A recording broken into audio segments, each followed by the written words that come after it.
Hi guys, welcome back to my channel, and today I just want us to discuss about 10 mistakes that can make our CV be rejected before even anyone looks at it. So recently, before I continue, we're going to do this as I work because I'm at work and I don't want to ban something. So okay, so recently I was involved in a recruitment process for a position of manager, and in that process I was able to identify mistakes that made majority of the candidates not to pass the screening process, the first stage. That is the first stage during the recruitment process. So it's the screening.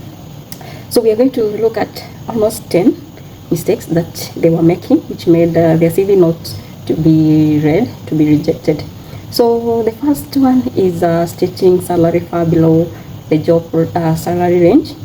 So this one signal a lack of market awareness, and also you undervaluing yourself, because if you're stating low salary below the salary of that job that you're applying, this shows that you are undervaluing yourself, and also you lack market about the salary range of that position. Sorry for that. Then the second one is stating salary way above the range of that position that you're applying. This appears to be unrealistic, or you are not interested in the actual role that is being advertised, and you might find yourself not being picked during the screening process, and even no one will look at your CV. Just they're going to be passed. The third one is poor layout of your CV. A disorganized CV where information is scattered everywhere. This one gives a bad first impression for the recruiters, and you will find that your CV might not be read by anyone, meaning it is not going to pass the screening stage. And then the fourth one, sorry, I don't know what's happening with my throat. I think I need to take more water. So using mixed fonts, inconsistent font. This reflects poor planning and lack of professionalism, because some majority of the candidates, they were using the different font, maybe in the summary statement of their CVs, and then when you come to education, different font. When you come to work experience, different font. This one also made majority of the candidates not to pass the screening process. Okay. The other one is listing long-running studies, e.g., for example, that you started studying for your master's in 2016, and then you are applying for a job in 2025. Masters mostly takes it ranges from 1 year to 3 years. If you go too much, it's like 4 years. So if you have an education that is ongoing and you think it has taken so long, please kindly, if it is master's, just use your bachelor's to avoid people seeing you as a person who is stagnated in life. Some even the stating PhD they have been doing for more than 10 years. I think it will be prudent if you are going to state maybe the bachelor's that you have done and the master's, and then you avoid that people looking at you as someone who is stagnated, and also making you not to pass the screening process. Okay. So the other one is saying you can start immediately or have no notice period. I also noticed that in majority of the candidates, and those people were not picked because this come across as desperate. Even if you're not doing something, it's reasonable to even allow yourself time to prepare, because if you say that you can start immediately, let's say that you have been picked today, then you're told start. Are you able to start? You need time to reflect, prepare yourself so that you can be able to be energetically to start that position, psychologically, emotionally, and also financially prepared, because unless you're living next to your workplace, you will need transport, you will need lunch, you will sometimes even you might need some clothes depending on the profession that you are applying for. So saying you're going to start immediately, no, that's a red flag for the recruiters, and you might find yourself not being picked up.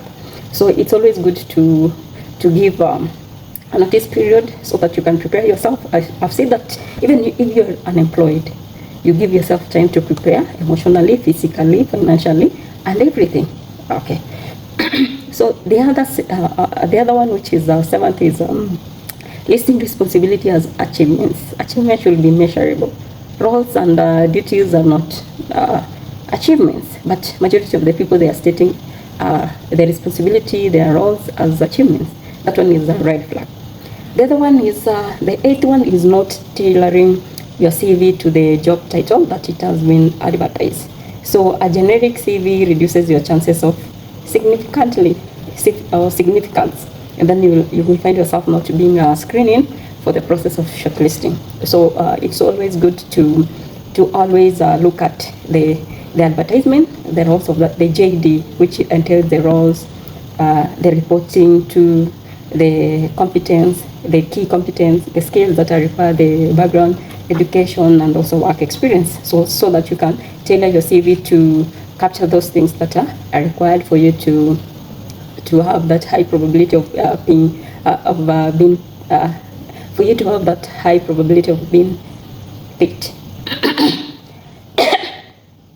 So that one also was appearing in majority of the candidates. Oh, did I tell you that we receive almost 500 applicants for, or even it was more than 500? I lost count because there were very many. So you see, if you're making these mistakes, we are going to flag your CV out so that we can have easy time to choose those who are serious. The other one is submitting an overlong CV. Recruiters, they don't have time to read lengthy documents. Be conscious, or be precise and relevant. Avoid repetition and duplication of responsibility, duties, and also achievements. Be precise and short and relevant. I've seen that you're supposed to retune your curriculum vitae to address the job requirements that are required for that role that you're applying. The other one is stating that you are currently not engaged or unemployed with no notice period. I've talked about this one.